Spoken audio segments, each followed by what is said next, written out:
Friends, എല്ലാവർക്കും ചെമ്പനീർ പൂവ് latest എപ്പിസോഡിൻ്റെ വിശേഷങ്ങളിലേക്ക് സ്വാഗതം കേട്ടോ. പിന്നത്തെ ഒരു എപ്പിസോഡിൽ നമ്മുടെ രേവതി അച്ഛന് മരുന്നും ഭക്ഷണമൊക്കെ കൊടുക്കുന്നുണ്ട്. അപ്പോൾ അച്ഛൻ ഇച്ചിരിയൊക്കെ ഓക്കെ ആവുന്നുണ്ട്. അപ്പോൾ നമ്മുടെ രേവതി ഇങ്ങനെ ആ ഒരു കരഞ്ഞ് സന്തോഷത്തോടു കൂടി നമ്മുടെ സച്ചിയെ നോക്കി നിൽക്കുന്ന ഒരു രംഗമായിരുന്നു നമുക്ക് കഴിഞ്ഞ എപ്പിസോഡിൽ അവസാനം കാണാൻ സാധിച്ചത്. അപ്പോൾ ഇത്തവണ പുതിയ എപ്പിസോഡിൽ നമ്മുടെ രേവതി പഴയ പോലെ റൂമിലേക്ക് കയറി ആ ഒരു ബെഡ്ഷീറ്റൊക്കെ വൃത്തിയാക്കി ഇടുകയായിരുന്നു കേട്ടോ. അപ്പോൾ നമ്മുടെ സച്ചി വരുമ്പോൾ നമ്മൾ സച്ചിയോട് രേവതി ചോദിക്കുന്നുണ്ട്, ഞാൻ ഫുഡൊക്കെ എടുത്ത് വെക്കട്ടെ, ഓട്ടം പോകാനില്ലേ എന്നൊക്കെ ഇങ്ങനെ ചോദിക്കുന്നുണ്ട്. അപ്പോൾ സച്ചി പറയുന്നുണ്ട്, നിന്റെ ഫുഡ് എനിക്ക് വേണ്ട, എൻ്റെ കാര്യങ്ങളൊന്നും നീ ഇടപെടാൻ നിൽക്കണ്ട, നീ എന്താ വിചാരിച്ചത്, അച്ഛനോട് പറഞ്ഞതെല്ലാം ഞാൻ വിശ്വസിച്ചൊന്നും ഒരിക്കലും ഇല്ല, നീ പറഞ്ഞതെല്ലാം കള്ളമാണ്, പച്ച കള്ളമാണ്, നീ എൻ്റെ മുമ്പിൽ വലിയ തെറ്റുകാരിയാണ്, നിന്നോട് ഒരിക്കലും ഞാൻ ക്ഷമിക്കില്ല, ശ്രീകാന്തിനെ പോലെ തന്നെയാണ് നീയും എനിക്കും എന്നൊക്കെ പറഞ്ഞിട്ട് നമ്മുടെ രേവതിയോട് പറയുന്നുണ്ട്. അപ്പോൾ രേവതി പറയുന്നുണ്ട്, നിങ്ങൾ ഇതുവരെയൊക്കെ എന്നോട് വിശ്വസിച്ചില്ലേ, നിങ്ങൾ ഇതുവരെ എന്നോട് അവിടെ നടന്ന കാര്യങ്ങൾ എന്തെങ്കിലും ചോദിച്ചോ, എന്നോട് സത്യങ്ങൾ തിരക്കിയോ എന്നൊക്കെ പറഞ്ഞ് നമ്മുടെ രേവതിയും പറയുന്നുണ്ട്. രേവതിക്ക് ഭയങ്കരമായിട്ട് സങ്കടമാവുന്നുണ്ട് കേട്ടോ. അപ്പോൾ നമ്മുടെ സച്ചി പറയുന്നുണ്ട്, എനിക്കൊന്നും അറിയേണ്ട ആവശ്യമില്ല, എന്തായാലും നീ എൻ്റെ ജീവിതത്തിൽ ഇനി ഇല്ല, നമ്മൾ ഈ വീട്ടിൽ നീ രണ്ടായിട്ടായിരിക്കും, ഒന്നായിട്ട് ഒരിക്കലും ജീവിക്കില്ല എന്നൊക്കെ പറയുന്നുണ്ട്. അപ്പോൾ രേവതിക്ക് ആകെപ്പാട് സങ്കടമാവുന്നുണ്ട്. നിങ്ങൾ ഒരിക്കലും എന്നെ വിശ്വസിക്കില്ല അല്ലേ, നിങ്ങൾക്ക് വല്ലവരും പറയുന്നതാണ് വിശ്വാസം എന്നൊക്കെ പറയുന്നുണ്ട്. അച്ഛൻ എന്നെ വിശ്വസിച്ചല്ലോ എന്നൊക്കെ പറയുന്നുണ്ട് കേട്ടോ. അപ്പോൾ സച്ചി, അതൊന്നും എനിക്ക് അറിയേണ്ട ആവശ്യമില്ല, ഞാൻ ഇനി നീയുമായിട്ട് ഒന്നിക്കില്ല എന്നൊക്കെ പറഞ്ഞിട്ട് എന്താ പറയുക, സച്ചി അടിയിൽ പാവിരിച്ചിങ്ങനെ കിടക്കുക കേട്ടോ. അപ്പോൾ രേവതി വീണ്ടും നമ്മുടെ സച്ചിയുടെ അടുത്തേക്ക് പോകുമ്പോൾ നമ്മുടെ സച്ചി ഇങ്ങനെ ദേഷ്യപ്പെട്ട മുറിക്ക് പുറത്തേക്ക് പോകുക. ഇപ്പോൾ പുറത്തേക്ക് ഇറങ്ങുമ്പോഴാണ് നമ്മുടെ അച്ഛൻ അവിടെ പുറത്തുനിന്ന് ഇതെല്ലാം കേൾക്കുന്നുണ്ടാവും കേട്ടോ. അപ്പോൾ നമ്മുടെ അച്ഛനാണെങ്കിൽ ഭയങ്കര സങ്കടം. അച്ഛൻ എന്നിട്ട് സച്ചിയോട് പറയുന്നുണ്ട്, നീ ഞാനൊരു കാര്യം പറഞ്ഞാൽ കേൾക്കുമോ, രേവതി പറയുന്നത് മോൻ വിശ്വസിക്കണം, എന്തായാലും നടന്നു, ഒരുത്തൻ അവിടെ കെട്ടി സുഖമായിട്ട് ശ്രീകാന്ത് അവിടെ വല്ലയിടത്തും പോയി ജീവിക്കുന്നു, അതിനു വേണ്ടി നിങ്ങൾ നിങ്ങളുടെ ജീവിതം പാഴാക്കരുത്, പിന്നീട് നിങ്ങൾക്ക് ആ ഒരു വിഷമം മനസ്സിലാവുകയുള്ളൂ, നിങ്ങൾ എന്താ പറയുക എല്ലാം മറന്ന് സന്തോഷമായിട്ട് ജീവിക്കണം എന്നൊക്കെ പറഞ്ഞ് നമ്മുടെ സച്ചിനോട് നമ്മുടെ അച്ഛൻ പറയുന്നുണ്ട് കേട്ടോ. അപ്പോൾ രേവതി ഇതെല്ലാം അവിടെ നിന്ന് മറിഞ്ഞു നിന്ന് കേൾക്കുന്നുണ്ട്. അപ്പോൾ രേവതിക്ക് ആകെ കരച്ചിൽ വരും, അച്ഛൻ്റെ എത്ര വലിയ മനസ്സാണെന്നൊക്കെ ഓർത്തിട്ട്.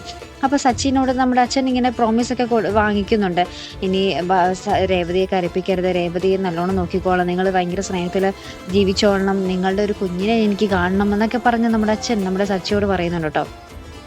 അതിന് അപ്പം സച്ചി എല്ലാം മൂളി കേൾക്കുന്നുണ്ട്. അപ്പം നമ്മൾ വിചാരിക്കും എല്ലാ പ്രശ്നവും സോൾവ് ആയിരുന്നു. പിറ്റേ ദിവസം രാവിലെ പതിവ് പോലെ തന്നെ നമ്മുടെ രേവതി സച്ചിക്കുള്ള ആ ഒരു ഇഷ്ടപ്പെട്ട ഫുഡ് ഉണ്ടല്ലോ, നമ്മുടെ പൂരി മസാല, അതൊക്കെ ഉണ്ടാക്കി, നമ്മുടെ അച്ഛനാണെങ്കിൽ സ്പെഷ്യൽ കഞ്ഞിയൊക്കെ ഉണ്ടാക്കി എല്ലാവർക്കും ഇങ്ങനെ ഫുഡ് റെഡിയാക്കി വെച്ചിരിക്കും. അപ്പം നമ്മുടെ ചന്ദ്രമതിക്ക് ഭയങ്കര സന്തോഷമായിട്ടോ, ഇനി ഞാൻ അടുക്കളയിൽ കയറണ്ടല്ലോ, എല്ലാ പണിയും നമ്മൾ ചെയ്തോളുമല്ലോ എന്ന് പറഞ്ഞാൽ നമ്മുടെ ചന്ദ്രമതി ഭയങ്കര ഹാപ്പി ആയിട്ടോ. അപ്പോൾ നമ്മുടെ ശ്രുതിയാണെങ്കിൽ നോക്കുമ്പോൾ എന്താ പൂരി മസാലയും. അപ്പോൾ ശ്രുതി ആകെ ഇവൾക്ക് എണ്ണ സാധനം മാത്രമേ ഉണ്ടാക്കാൻ പറ്റുള്ളൂ, ബാക്കിയുള്ളവരെയൊക്കെ തടിയന്മാരാക്കാനായിരിക്കും ഇവളുടെ ഉദ്ദേശം എന്നൊക്കെ പറഞ്ഞിട്ട് ശ്രുതി പിന്നെ തുടങ്ങി. അപ്പോൾ ശ്രുതി ലാസ്റ്റ് നമ്മുടെ ചന്ദ്രയോടും നമ്മുടെ ശ്രുതിയോടും പറയുന്നുണ്ട്, അമ്മേ നിൽക്ക്, ശ്രുതി തിന്നല്ലേ, ഞാൻ നിങ്ങൾക്ക് ABC ജ്യൂസ് ഉണ്ടാക്കി തരാമെന്ന് പറയുന്നുണ്ട്. അപ്പോൾ തന്നെ നമ്മുടെ ശ്രുതി പെട്ട്, രണ്ടെണ്ണമെങ്കിലും തിന്നോട്ടി ശ്രുതി ഇതൊക്കെ ചോദിക്കുമ്പോൾ നമ്മുടെ ശ്രുതി പറയുന്നുണ്ട്, വേണ്ട, ഇതൊന്നും ആരോഗ്യത്തിന് നല്ലതല്ല എന്ന് പറഞ്ഞിട്ട് നമ്മുടെ അമ്മയും ശ്രുതിയും വിളിച്ചിട്ട് അടുക്കളയിലേക്ക് പോകുന്നുണ്ട് കേട്ടോ. അപ്പോൾ എന്തായാലും അവർക്ക് അടിപൊളി ABC ജ്യൂസ് നമ്മുടെ ശ്രുതി ഉണ്ടാക്കി കൊടുക്കും അല്ലേ. അത് ഭയങ്കര കോമഡി രംഗമായിരുന്നു കേട്ടോ. അതിനുശേഷം ഇപ്പോൾ സച്ചി വരും കേട്ടോ. അപ്പോൾ സച്ചി കഴിക്കാൻ വരുമ്പോൾ നമ്മുടെ രേവതി പറയുന്നുണ്ട്, പൂരി മസാല ഉണ്ടാക്കി വെച്ചിട്ടുണ്ടെന്ന്. അപ്പോൾ സച്ചി പറയുന്നുണ്ട്, നിൻ്റെ കൈ കൊണ്ടൊന്നും കഴിക്കില്ല എന്ന് ഇന്നലെ ഞാൻ പറഞ്ഞതല്ലേ, ഇന്നലെ ഞാനെല്ലാം നിന്നോട് പറഞ്ഞതല്ലേ എന്നൊക്കെ ഇങ്ങനെ ചോദിക്കുന്നു. അപ്പോൾ അച്ഛനിങ്ങനെ നോക്കുമ്പോൾ സച്ചി അപ്പോൾ ഇങ്ങനെ സൗണ്ട് താഴ്ത്തുന്നുണ്ട്, നിന്നോട് ഞാൻ പറഞ്ഞതല്ലേ, അച്ഛന് മുമ്പിൽ വെച്ച് ഇങ്ങനെ ഒന്നും ചെയ്യരുത് എന്നൊക്കെ പറഞ്ഞതല്ലേ എന്നൊക്കെ ഇങ്ങനെ പറയുന്നുണ്ട്.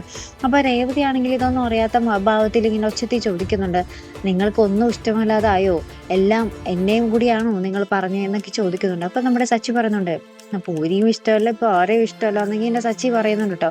അപ്പോൾ ഇതെല്ലാം നമ്മുടെ അച്ഛൻ കേൾക്കുന്നുണ്ട്. അപ്പം അച്ഛൻ ആകെപ്പാട് സങ്കടമാവുന്നുണ്ട്, സച്ചി എന്നെ വാക്ക് തന്ന് പറ്റിക്കുകയായിരുന്നു എന്നുള്ള രീതിയിൽ അച്ഛന് ഭയങ്കര സങ്കടവും ആവുന്നുണ്ട്. അതിനുശേഷം സച്ചി ഞാൻ പുറത്തുനിന്ന് കഴിച്ചോളാം എന്ന് പറഞ്ഞ് അവിടെ നിന്ന് ഇറങ്ങി പോകുന്നുണ്ട്. അതിന് പിന്നാലെ നമ്മുടെ അച്ഛൻ കഞ്ഞി കുറച്ചേ കുടിച്ചിട്ട് ഇങ്ങനെ മതിയാക്കി പോകുന്നുണ്ട്. അച്ഛന് ഇതെല്ലാം കണ്ടപ്പോൾ ഭയങ്കര സങ്കടമായി. അച്ഛനപ്പോൾ ഫുഡ് മതി മോളെ എന്നൊക്കെ പറഞ്ഞിട്ട് അവിടെ നിന്ന് എഴുന്നേറ്റ് പോകുന്നുണ്ട്. എന്തായാലും നമ്മുടെ രേവതിയുടെ കാര്യമായിട്ട് കഷ്ടം, ഇത്രയും എന്താ പറയുക സാധനങ്ങളൊക്കെ ഉണ്ടാക്കി വെച്ചിട്ടും ആരും പൂരി മസാലക്കറി അതങ്ങനെ തന്നെ ഇരിക്കുന്നു. അച്ഛനാണെങ്കിൽ കഞ്ഞി കുറച്ചേ കുടിച്ചുള്ളൂ. രേവതിയുടെ കഷ്ടപ്പാട് മാത്രം മെച്ചം അല്ലേ.